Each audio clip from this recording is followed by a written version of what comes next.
उस एक को ही क्यों चुनता है? यज्ञ के आदि में भी उस एक को ही चुना ज्ञान सुनाने के लिए, अंत में भी मुकर्रर रूप से रथ के रूप में अंत तक कार्य करने के लिए एक ही निमित्त बनता है। क्यों नहीं? बनी बनाई बन रही, अब कुछ बननी ना। कब बनी वो? बनी बनाई कब बनी? नहीं, 63 जन्मों में।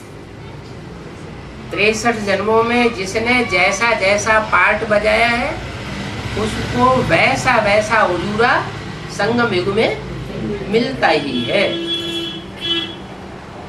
क्या पार्ट बजाया राम वाली आत्मा ने? जो ऐसा उजूरा मिला कि सुप्रीम सोल से वो उसमें प्रवेश कर जाता है।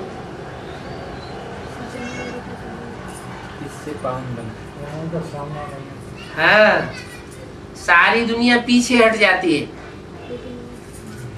लेकिन वो आत्मा अंत तक आसुरी शक्तियों से लड़ती रहती है।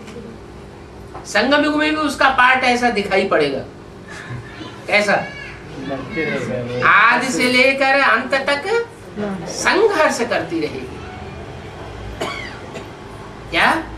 विजय हमारा जन्म सिद्ध अधिकार है, माना उसे अनिश्चय आने वाला नहीं है। कितनी भी हार होती रहे, जैसे साइकिल पे चढ़ने वाला साइकिल सीखता है ना, तो बार बार गिरता है फिर उड़ जाता है।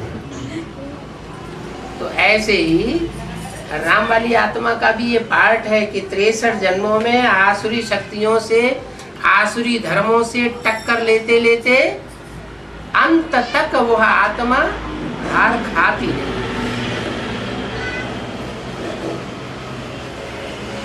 और जब अति हो जाती है और थोड़ा भी अंत में संकल्प आता है, उसी समय शिव उसमें प्रवेश कर जाता है सहयोगी बनने के लिए। नहीं तो 63 जन्मों में इतना पुकारा, पतित पावन आओ, भक्त भगवान को बुलाते रहे, कभी आया? कभी नहीं आया।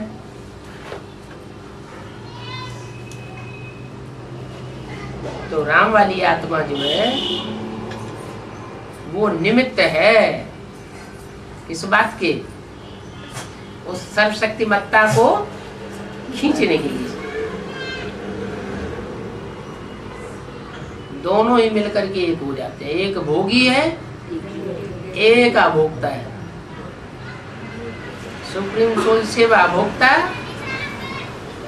और राम की आत्मा नहीं, सुप्रीम सोल शिव अभोक्ता और राम की आत्मा 63 जन्म की भोगी।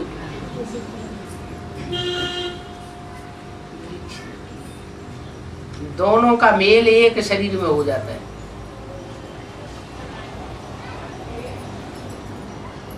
एक शरीर में दो आत्माएं और तीसरी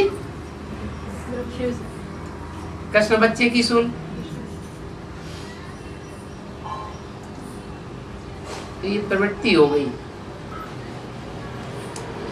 माँ बाप भी है और बच्चे भी।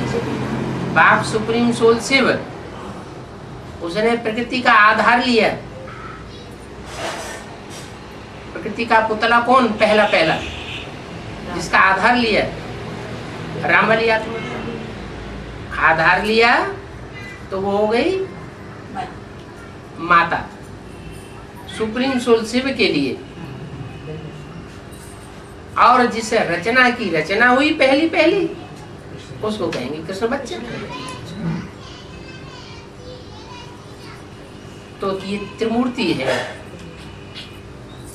जिसमें ये त्रिमूर्ति, जिस मूर्ति में ये तीन आत्माएं विराजमान है वो ही भगवान का रूप है। विष्णु की मूर्ति को भी भगवान का रूप नहीं कहा, ब्रह्मा की मूर्ति को भी भगवान का रूप नहीं कहा, शंकर को भगवान का रूप कहे। क्यों? क्योंकि भगवान है तो उसकी सत्ता के आगे किसी की सत्ता अंत तक चल नहीं सकती। वो सर्वोपरि है। बल कहते हैं मुरली में माया भी सर्वशक्तिवान है, मैं भी सर्वशक्तिवान हूं, लेकिन फिर ये भी कह देते हैं कि नई दुनिया मेरी है तो पुरानी दुनिया मेरी नहीं है क्या? मना पुरानी दुनिया में भी वो आत्मा आने के बाद किसी से हार खाने वाली नहीं है।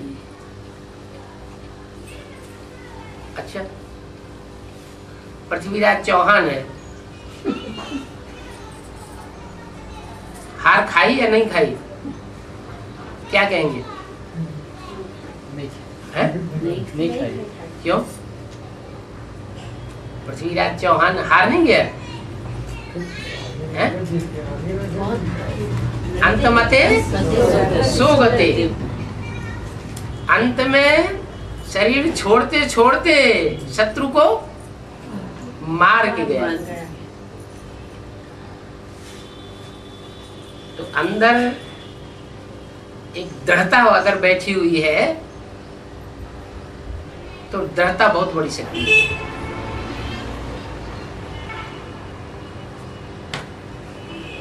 मनुष्य की सोच जो है वो सारा काम कर लेती है।